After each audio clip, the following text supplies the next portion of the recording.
Vamos então prosseguir com a conferência do professor João Belo Rodeia, Arquitetura ou Revolução, fazendo uma citação direta do Corbusier na sua obra Para uma Arquitetura em 1923. O professor João Belo Rodeia é professor na Universidade de Évora e na Universidade Autónoma de Lisboa. Tem mantido atividade crítica e curatorial e foi e vem sendo membro dos Conselhos Consultivos da Docomomo Internacional e da Trienal de Arquitetura de Lisboa. É presidente do Conselho Internacional dos Arquitetos de Língua Portuguesa e foi presidente da Ordem dos Arquitetos e penso que agora podemos avançar para a sua comunicação e muito obrigada por esta. Muito obrigado. Eu vou ter 15 minutos, não é? 20 minutos? 40 minutos, melhor ainda. Mas vou fazer por menos. Desde já, muito bom dia, ou já quase boa tarde. Queria agradecer muito o convite para estar aqui convosco. Queria pedir desde já desculpa porque, por razões pessoais, baralhei-me um pouco nas datas e só ontem é que o professor Paulo Tormenta Pinto me avisou que era hoje e, portanto, não vou falar bem daquilo que desejava falar, mas apesar de tudo aqui estou e vou tentar ir ao encontro daquilo que me foi pedido. E, na verdade, eu sou aquilo que se chama um especialista de coisa nenhuma, ou seja, a vida foi-me dando múltiplas experiências que permitem ter um determinado tipo de olhar sobre a arquitetura, mas, na verdade, se há alguma coisa, enfim, ainda adquiri e acumulei algum conhecimento, foi exatamente sobre Le Corbusier, desde muito cedo, numa altura em que era quase proibido falar sobre ele, enfim, como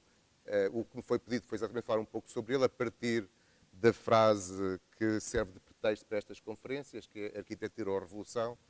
que está exatamente neste livro, que é um livro de 1923, o Vers une Architecture, e que remata o próprio livro. Eu tenho uma edição de bolso, mais recente, que já tem uns apêndices, nomeadamente um apêndice inicial de 1928, em que Le Corbusier fala sobre o projeto da Liga de Nações, um projeto que de algum modo o tornaria também famoso, e queria chamar-vos a atenção de que esta frase, Arquitetura ou Revolução, encerra, digamos assim, o próprio livro, mas há uma outra logo a seguir que ele diz: Arquitetura ou Revolução, podemos evitar a Revolução. E é um pouco sobre isto que queria falar, não tanto sobre a forma como ele pretende evitar a Revolução, mas mais procurar colocá-lo ou questioná-lo nesta dupla perspectiva, que é se ele parte da política, do homem político para a arquitetura, ou se parte da arquitetura para o homem político, ou para a política de uma forma geral, e eu creio que tudo indica que é mais a segunda opção do que a primeira. É verdade que, e para começarmos, poder-se-á dizer que Le Corbusier é possivelmente um dos mais importantes arquitetos do século XX. Não sei se o mais importante, mas é seguramente a personalidade mais importante da arquitetura do século XX, porque, como sabem, ele não foi apenas arquiteto, ele escreveu dezenas de livros, publicou centenas de artigos, foi pintor, foi escultor, foi conferencista, foi polemista, enfim, teve uma enorme intensidade de trabalho que creio não ter paralelo e ainda para mais, no final da vida, criou uma fundação onde está todo o seu arquivo e, portanto, de algum modo potenciou esta notoriedade para além da sua própria existência. Mas, de facto, há a haver admiração por ele, entre algumas qualidades, que às vezes também eram defeitos que ele tinha, algumas são evidentes, uma capacidade extraordinária de trabalho, um sentido de oportunidade incrível, sempre muito pertinente, muito ligado a uma capacidade de antecipação, ou seja, à possibilidade, à capacidade de antever o que é que iria acontecer, e também uma coisa que por vezes pouco se fala, que que é, por um lado, um construtor de sistemas, por vezes muito retórico, mas também, dadas estas qualidades que ele tinha, um homem que era capaz de mudar. Ou seja, a obra dele, na verdade, foi sempre uma espécie de matriz contínua, mas permanentemente em evolução, com fases bem distintas umas das outras. Eu vou apontar 4 datas diferentes que nos servem apenas de referência. A primeira, 1925, a segunda é 1930, a terceira, 35 e a quarta, 45. Portanto, o final da guerra. É um tempo que corresponde sensivelmente à fundação do atelier do 35 Rue de Sèvres, em Paris, que é o seu atelier, que estará aberto nesta primeira fase entre 1924 e 1930, e 40, perdão, ou quando ele abandona Paris na iminência da invasão nazi. É também o tempo da sua,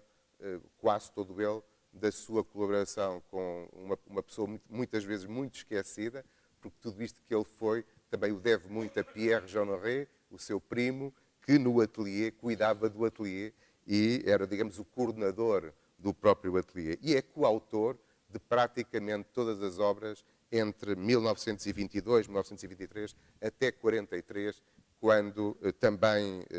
decide sair de Paris e, sobretudo, decide aderir à resistência francesa. Este livro que eu vos trago, que é o L'Art décoratif d'aujourd'hui, é um de 4 livros. É este, é o Urbanismo, é o Almanaque da Arquitetura Moderna e a Pintura Moderna. São 4 livros num ano, o que é uma coisa, desde logo, bastante extraordinária, que têm uma razão de acontecer todos ao mesmo tempo. Essa razão chama-se Exposição Internacional das Artes Decorativas e Industriais Modernas em Paris, que é um grande momento para Le Corbusier se afirmar como personagem da arquitetura francesa e um pouco também já internacional. Recorde-se que é nesta altura que ele decide ser Le Corbusier, portanto, digamos, adota um pseudónimo por vezes quase por muitos considerado como um heterónimo. Ele cria uma persona definitivamente a partir desta altura. É também, 1925, um momento de chegada em que todo o seu sistema purista, ligado também em parte à cidade, como vimos desde logo o Vers une architecture e depois aqui com o livro, um dos livros anteriores, que é o Urbanismo, dizia eu que é um momento de construção do seu sistema e recordo-vos que entre 1918 e 1925 a isto também corresponde a fundação da revista L'Esprit Nouveau com Amadeus Enfin e Paul Dermet e portanto é essa revista que serve de porta-voz a um movimento que ele próprio cria. 1925 é o fim da revista e, portanto, de algum modo, além de ser um ponto de chegada, é também um ponto de partida para alguma coisa. É, aliás, também o fim da sua amizade com Amadeus Enfin e, de algum modo, por isso é uma data interessante para ser referida como neste primeiro momento. Ele, de facto, não perde a oportunidade, apesar de algumas circunstâncias difíceis, de conseguir ter um pavilhão que tem o nome da revista que ele próprio funda em Paris. O pavilhão é um manifesto de arquitetura, mas é também um manifesto de urbanismo. Trata-se de uma célula do Immeuble Ville que ele tinha,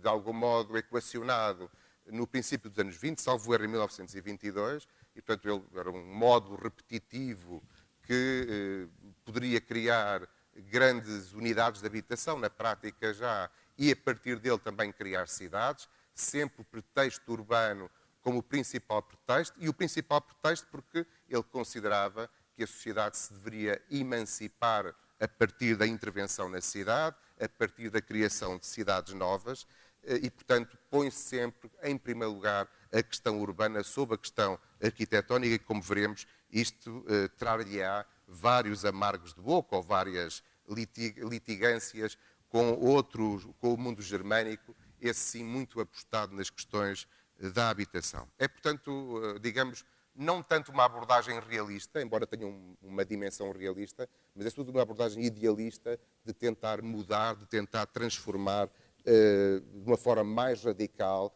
a partir da questão urbana, dado considerar-se que, dadas as circunstâncias do espírito de um novo tempo, das condições espirituais ou materiais do novo tempo, era necessário mudar definitivamente a cidade, e esse vai ser sempre e permanentemente o seu discurso durante praticamente toda a vida. Portanto, dizia eu que é um manifesto em si mesmo. Eu queria chamar a atenção que, apesar de ser uma célula tipo, não é uma célula mínima. É uma das grandes questões que o divide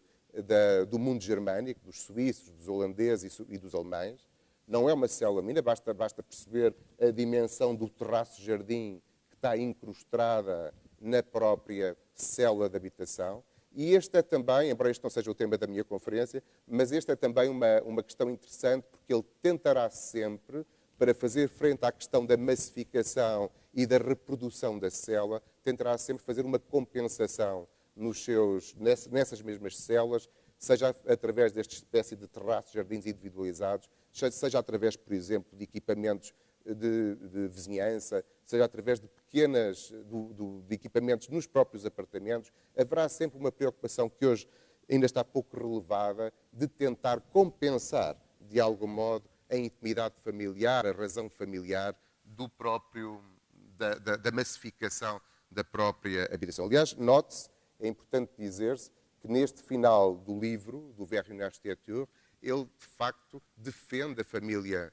nuclear, tem uma visão tradicional sobre a família, e isso é importante para nós percebermos o que acontece depois ao longo da sua vida. À parte de ser um pavilhão manifesto, obviamente tem aqui um anexo que não se vê muito bem do lado esquerdo, e nesse anexo ele aproveitava, como sempre na sua vida, aproveitava bem o momento, para propagandear a sua arquitetura, e ali estava exposta uns grandes dioramas, portanto, uns grandes cartazes, digamos assim, da sua cidade contemporânea, de 1922, com a novidade do plano Voisin para Paris, que teve alguma polémica na época, e também alguns dos seus planos ou fotografias de edifícios construídos até então ou propostos para o futuro. Portanto, era, de facto, quem visitava, e muitos visitaram, até inclusive alguns portugueses, que se conhece, que sabe que estiveram lá, mas quem visitava podia ver o pavilhão, obviamente, podia perceber a intencionalidade deste pavilhão, podia vê-lo equipado. O equipamento também é engraçado, fica aqui uma nota só de rodapé, porque ele só parcialmente usa os próprios móveis que desenha, porque, na verdade, ele escolhe-os como móveis tipo, digamos assim, mas há também uma estratégia de colonização pelo mobiliário da célula, que, aliás, a estratégia é essa que se manterá, de algum modo, permanente ao longo do tempo. E, enfim, ao mesmo tempo, depois havia esse lado, diria, mais retórico da exposição, que permitia que todas as pessoas também compreendessem o contexto da própria célula. Importa dizer que este pavilhão, vou dar para trás, que este pavilhão não teve o sucesso que ele gostaria,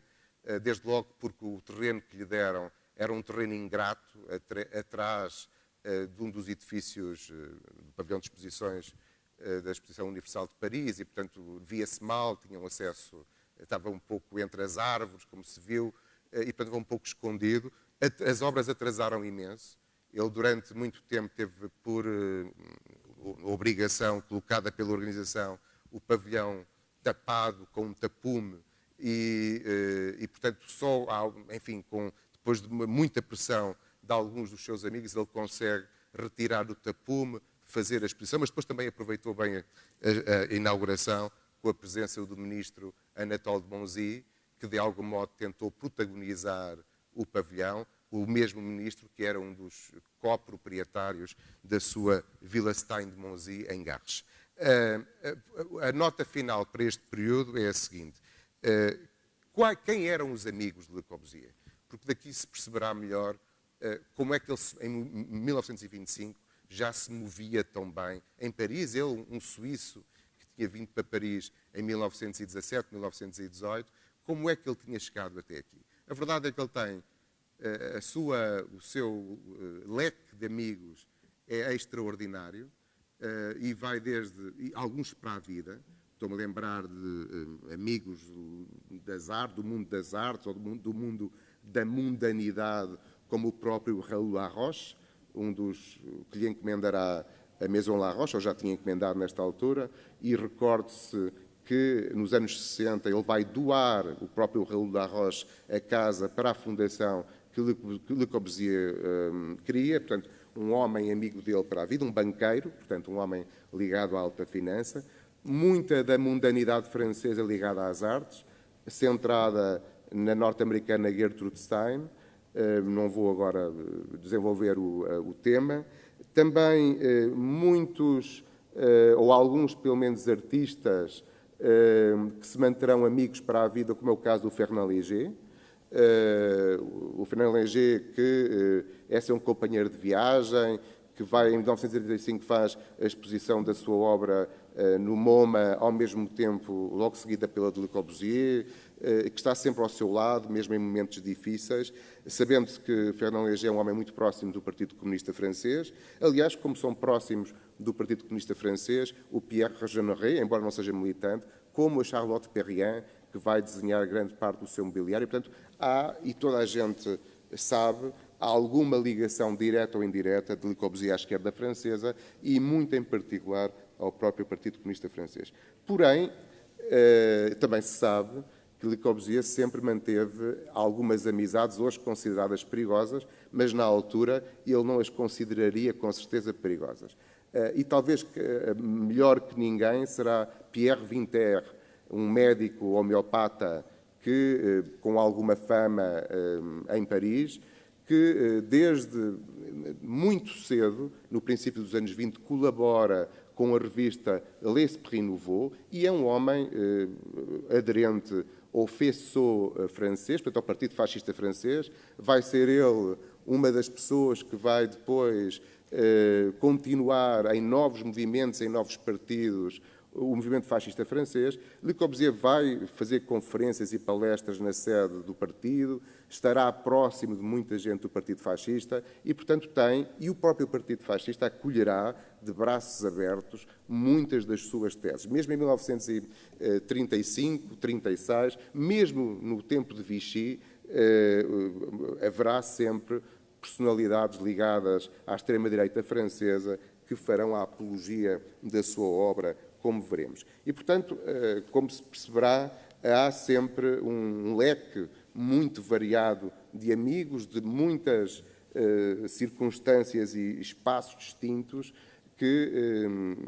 enfim, que estão próximos do arquiteto, sendo certo que o Pierre Vinter, por exemplo, vai intervir. O meu antecessor falou do CIAM 6 em Paris e o Pierre Vinter é um dos oradores convidados em 1937 para participar no próprio CIAM de Paris. Porém, poder-se-á pensar, como muito agora está um pouco na moda estudar as opções políticas de Le Corbusier, poder-se-á pensar que Le Corbusier era, digamos, um homem, nesta altura, indefetível da extrema-direita, desta direita revolucionária, de inspiração mais ou menos mussoliniana e também com uma forte, muito radicada numa tradição proudhoniana francesa. Mas a verdade é que, como sabemos, e falamos agora do ponto de 1930, em 30 ele tem 43 anos, já agora, em 30 ele será o tempo da sua consagração, e também é um tempo feliz do ponto de vista pessoal, vai casar, decide naturalizar-se francês, há um conjunto de circunstâncias que apontam para que a data vale o que vale, mas tenha alguma importância. Mas eu recordo-vos que, e já vou passar para a imagem seguinte, eu recordo-vos que o grande momento de afirmação neste período, ou os grandes momentos, são, em primeiro lugar, a polémica em torno do concurso para o Palácio das Nações em Genebra, a partir de 1926, 27, e que, aliás, este livrinho que eu trago que é uma edição, enfim, uma cópia de uma edição posterior, exatamente o início do livro é um argumentário a defender a sua proposta para Genebra. Portanto, este livro também, de algum modo, está cá em baixo uma perspectiva de Genebra. Portanto, é um livro feito para combater ou para lutar pelas suas ideias e pelo seu projeto, que tinha sido insolitamente afastado pelo júri, embora tivesse ganho o primeiro lugar, tinha havido um conjunto de circunstâncias políticas que tinham permitido afastá-lo desse primeiro lugar. Este processo durará vários anos a rolar e, portanto, é um processo que ele aproveita bem em contra-ataque, digamos, para se afirmar, e é também uma das razões fundamentais a partir da qual ele vai ser o grande mentor do SIAM. É preciso aqui dizer-se de forma clara que é ele que mexe mundos e fundos para tentar criar os Congressos Internacionais de Arquitetura Moderna, que se reúnem pela primeira vez, salvo erro, em 1928, exatamente em 28, em La Sarraz, a partir de um conjunto de amizades. Ele, portanto, reúne uma parte importante da inteligência da arquitetura moderna europeia e a ideia era, de algum modo, protegerem-se mutuamente e criarem sinergias mútuas para melhor se afirmarem no contexto internacional. Tenho aqui algumas imagens do concurso. Todas as imagens, exceto uma, são do arquivo da Fundação Le Corbusier, só para evitar problemas.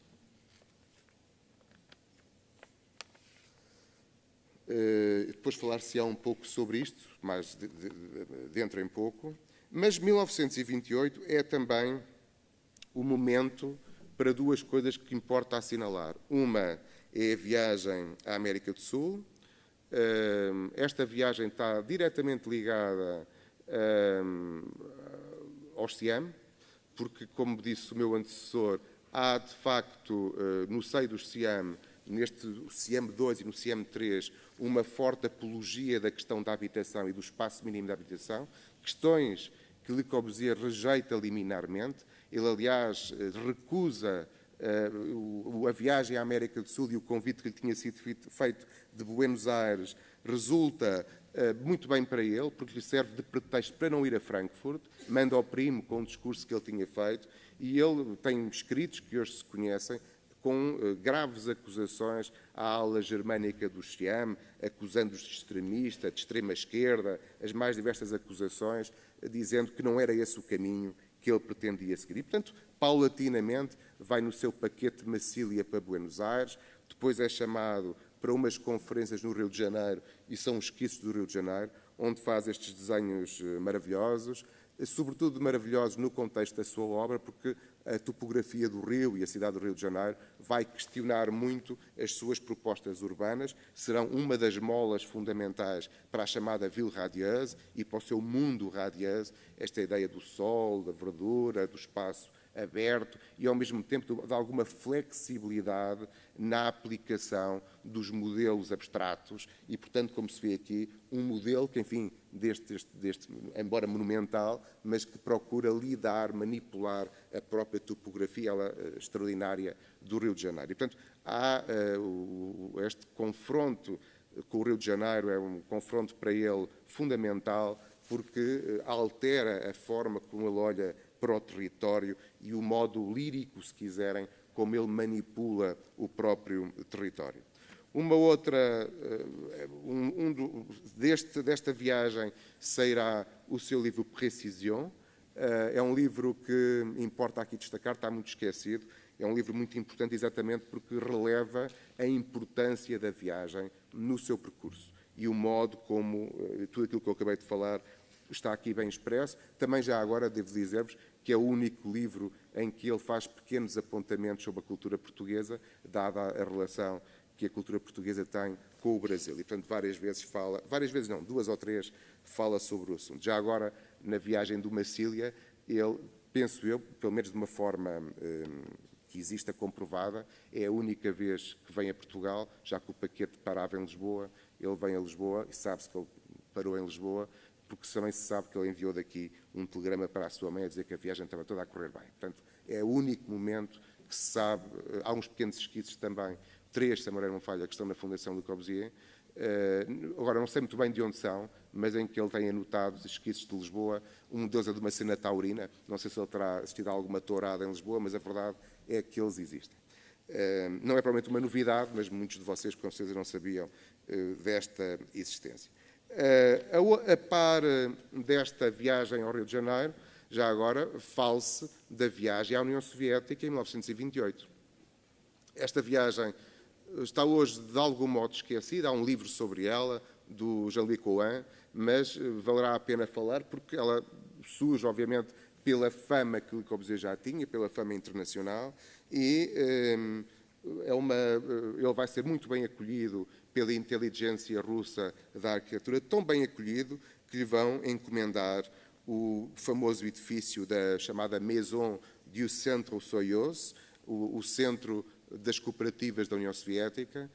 que, provavelmente alguns de vocês não saberão, vai ser construído e está muito esquecido e, na verdade, é a sua obra mais importante, feita até 1932, 33, é a sua obra mais importante antes da Unidade de Marselha, em dimensão,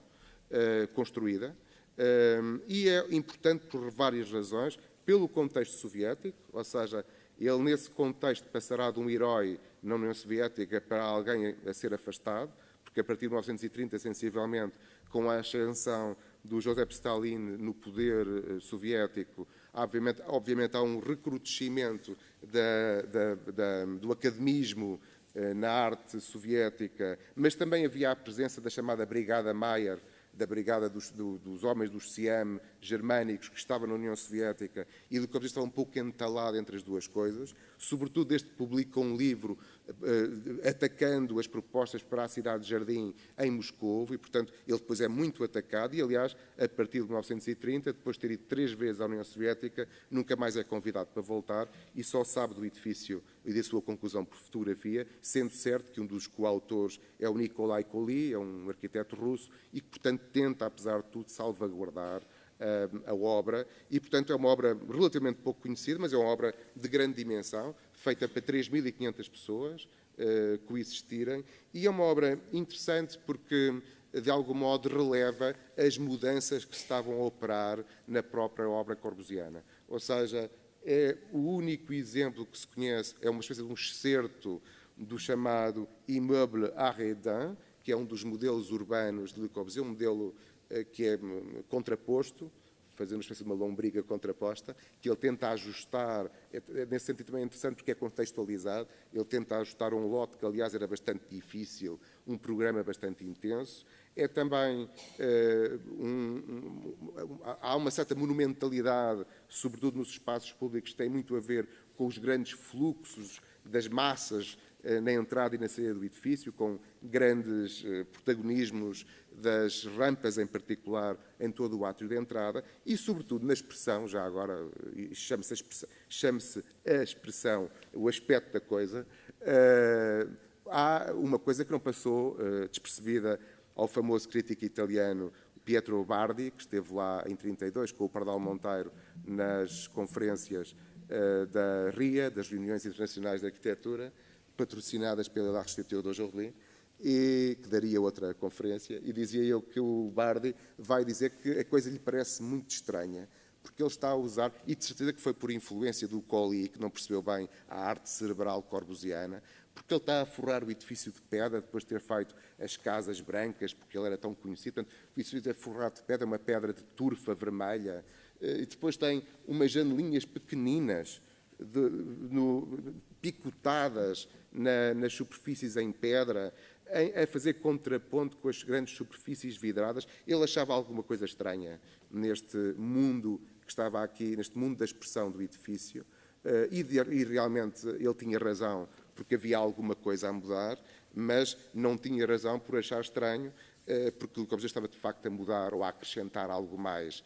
ao seu mundo purista. Agora poder-se já começar a falar em primitivismo ou em lirismo, e isso daria também uma outra conferência, mas, no entanto, percebe-se que há a vontade de, mais contextual, que já se sentia no concurso para a Sociedade de Nações, há a vontade de contrapor materiais com origens muito diferentes. os da época maquinista e os naturalizados ou naturais, digamos assim, com grandes contrastes de textura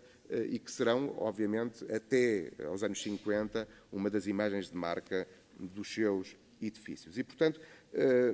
nesse sentido, este edifício é um edifício interessante, foi um edifício, como disse, atravessou grandes dificuldades, mas é um edifício também ele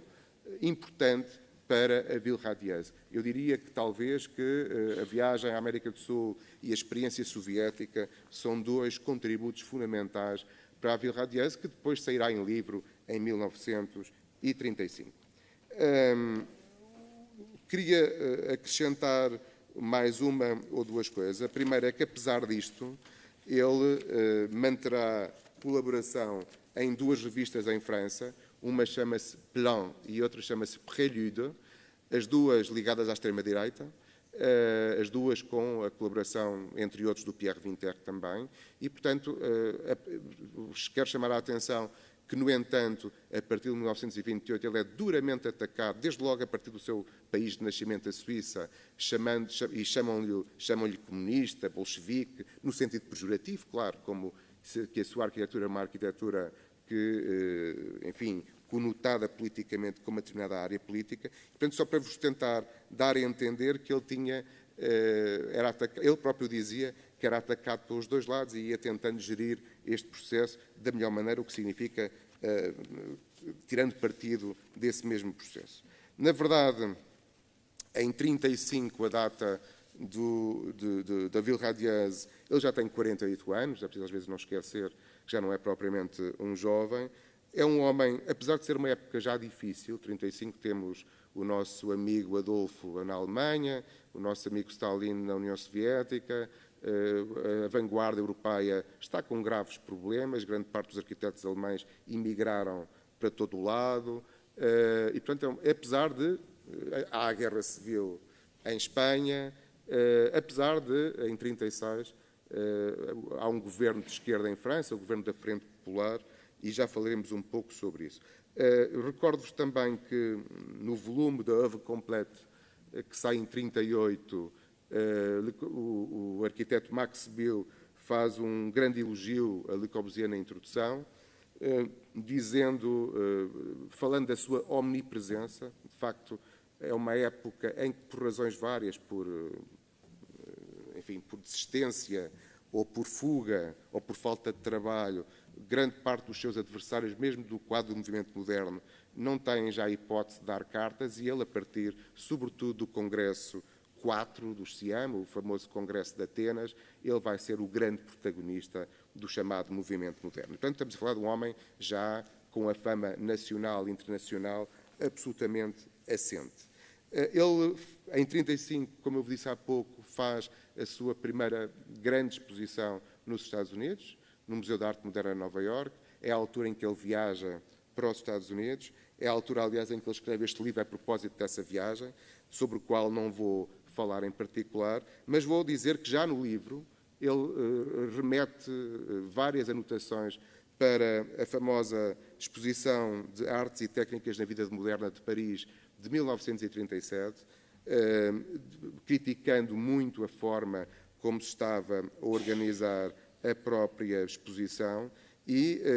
como tinha feito, aliás, com o L'Art Décoratif d'Aujourd'hui em 25, a propósito da anterior exposição de Paris de 25. E ele vai,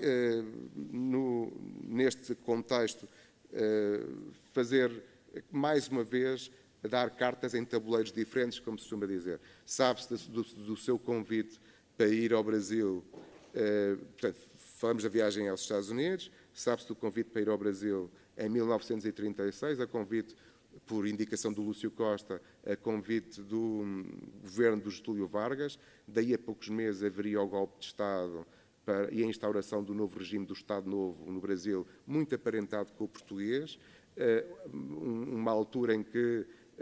haverá a acusação de subversão comunista e os comunistas brasileiros serão duramente perseguidos e metidos na prisão, com algumas exceções, nomeadamente com a equipa de arquitetos que trabalha no novo edifício do Ministério da Educação do Rio de Janeiro, mas isso não o impede, obviamente, de ir ao Brasil de novo e estar lá praticamente 3 meses a servir de consultor para este edifício, como também não o impede de tudo fazer quanto está ao seu alcance para ter um pavilhão próprio na exposição de Paris de 1937. Eu recordo-vos que, na mesma altura em que a União Soviética, ele começa a ser persona não grata na União Soviética, ele é duramente atacado no jornal Humanité,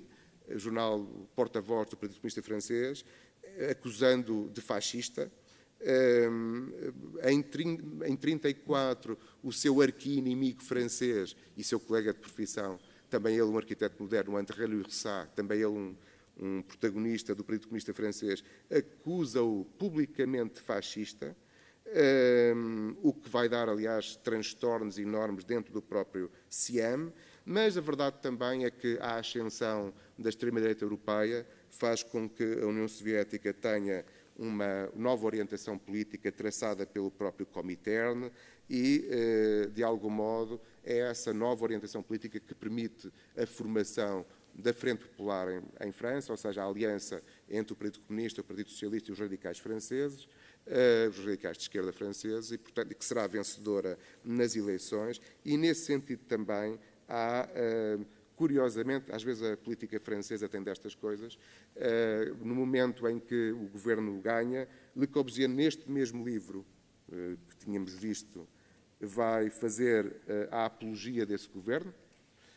vai dizer que finalmente há um governo de esquerda e um governo aberto às suas ideias, claro. É a revista A Prélude, que é uma revista claramente de extrema-direita, aplaude a formação do governo da Frente Popular, falando mesmo em tempos novos, em temps nouveau, e como se sabe, é por esta altura que Le Corbusier também renomeia o seu centro de estética contemporânea como Pavillon de Temps Nouveau, que é como ele se chama oficialmente, e que é dedicado particularmente ao logis, como tínhamos visto, mas também ao loisir. Logis, a habitação, loisir, a tradução deverá ser recriação. O logis, habitação, percebe-se porquê, continuava a ser, obviamente, uma matriz, quer dos arquitetos modernos, indiretamente mesmo de Le Corbusier, a partir da questão urbana, e o governo da Frente Popular tinha, obviamente, uma forte vontade em melhorar as condições das classes populares. E o loisir estava intimamente ligado na ideia de recriação popular. Eu recordo-vos que é por esta altura que se faz, que há antecipação, há uma medida política de uma espécie de subsídio de férias, é a primeira vez que tal acontece, e há uma forte apologia da recriação, de passar tempo ao ar livre, que as classes populares, de algum modo, tenham direito também a isso, a férias pagas, etc., etc. E, portanto, isto vai tudo ao encontro também da ideia do loisir de Le Corbusier, e Le Corbusier vai aproveitar bem a circunstância, e vai aproveitá-la, no fundo, tudo, mas tudo fazendo para que este momento jogue a seu favor. Ele vai conseguir que o Congresso CIEM seja em Paris, não estava previsto ser em Paris. Ele vai conseguir alterar a pauta que era previsto ser para esse Congresso CIEM, e, portanto, estava prevista uma ordem de trabalhos que ele altera completamente e faz uma pauta completamente nova. Ele apenas deixa falar, entre aspas, quem ele quer nesse Congresso. Um deles, como vimos, é o Pierre Winter. Outro é o José Luís Serte, também, que tinha colaborado com ele, e tudo isto depois de ele ter feito, diga-se de passagem, um forte apoio, entre outros intelectuais franceses, ao governo da Frente Popular em Espanha. Portanto, ele vai, de facto, alterar as circunstâncias e, na verdade, este pavilhão já não é bem um pavilhão manifesto, mas é em si mesmo um manifesto. Isto é uma tenda. Isto chegou mesmo a ser considerada a hipótese de ser remontado e desmontado numa espécie de vagão de caminho de ferro para ir pela França inteira fazer propaganda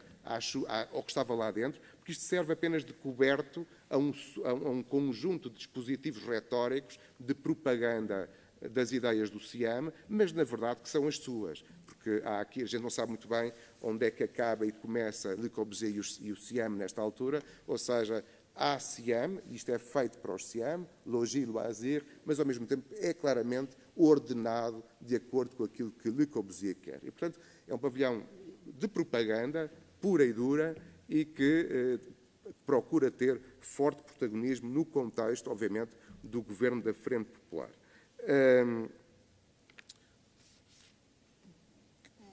Nesta altura, ele tem, de facto, bastante sucesso. Ele vai ter o seu nome inscrito no jornal Humanité, só para dar um exemplo. Agora já é um herói, é considerado um dos grandes intelectuais franceses, a par de mais 3 ou 4, um deles é o Fernand Léger, e, portanto, vai de algum modo ser consagrado, apesar de algumas dificuldades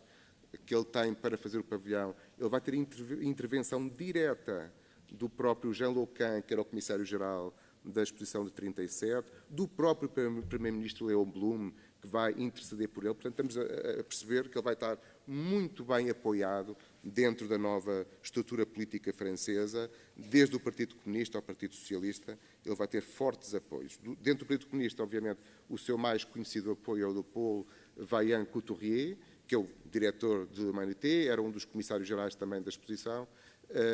e vai ser um grande amigo dele e vai-lhe dar a mão nesta altura. E, portanto, temos Le Corbusier agora, um Le Corbusier de esquerda, muito ligado quase diretamente ao Partido Comunista Francês e procurando a encomenda, obviamente, que era isso que lhe interessaria, com certeza, do próprio governo. A verdade é que, como sabemos também, e vamos concluir, em 1940, quando Le Corbusier tem 53 anos, ele vê tudo a perder. Ele vê tudo a perder por razões óbvias, quer dizer, em 39, em setembro, há a declaração de guerra da Alemanha, o governo da Frente Popular, entretanto, já tinha caído, a França invadida, há um período curiosamente longo em que há guerra, mas não há guerra, ou seja, uns meses largos, quase um ano, porque só depois, em maio de 1940, é que há a invasão da França. Em Paris é invadido, é muito rápido, Paris é invadida em junho de 1940 e estará sob domínio nazi até 1944. Le Corbusier sai de Paris no limite em 1940 e vai para os Pirineus, para Ozon, onde vai estar durante algum tempo refugiado com a sua mulher e em parte do tempo com o seu próprio primo, fechando o seu ateliê. E, como sabemos depois, há a instauração do governo de Vichy, do governo da França repartida, um governo sob proteção do governo alemão, um governo, obviamente, muito ligado à extrema-direita, se não mesmo de extrema-direita, e muito ligado também, o jornal desse governo chamava-se Estado Novo, e, portanto, há uma forte ligação também ao nosso regime e ao regime brasileiro da época. E, portanto, temos o governo francês, este novo governo francês, instalado em Vichy. Curiosamente, o governo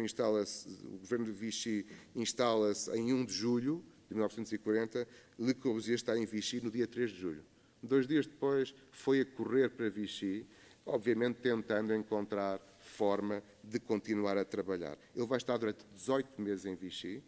vai usar todos os seus conhecimentos ligados à extrema-direita para ter algum protagonismo, e vai ter encomenda, ele vai ter algum trabalho neste contexto de consultadoria, ele vai escrever...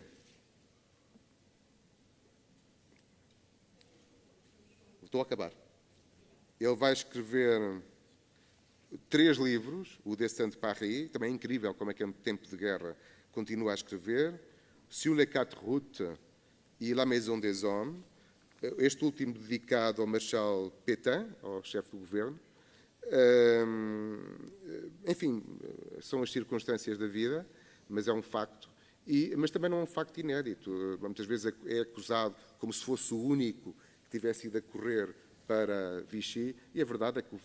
patriarca da arquitetura francesa, o Auguste Perret, também está em Vichy e também vai ter muito trabalho do governo de Vichy, do governo do Marechal Pétain. Também é verdade que, depois de 18 meses, entra alguma desilusão, ele rapidamente percebe que o caminho não pode ser aquele e que algo iria mudar. E a verdade é que, em 1942, em outubro, ele funda o Las Corral, a Assembleia dos Construtores para a renovação arquitetónica, faz a reabertura precária, em condições muito difíceis, do seu ateliê em Paris, em 8 de janeiro de 1943, bem antes ainda da entrada das tropas aliadas em Paris, portanto, ainda com Paris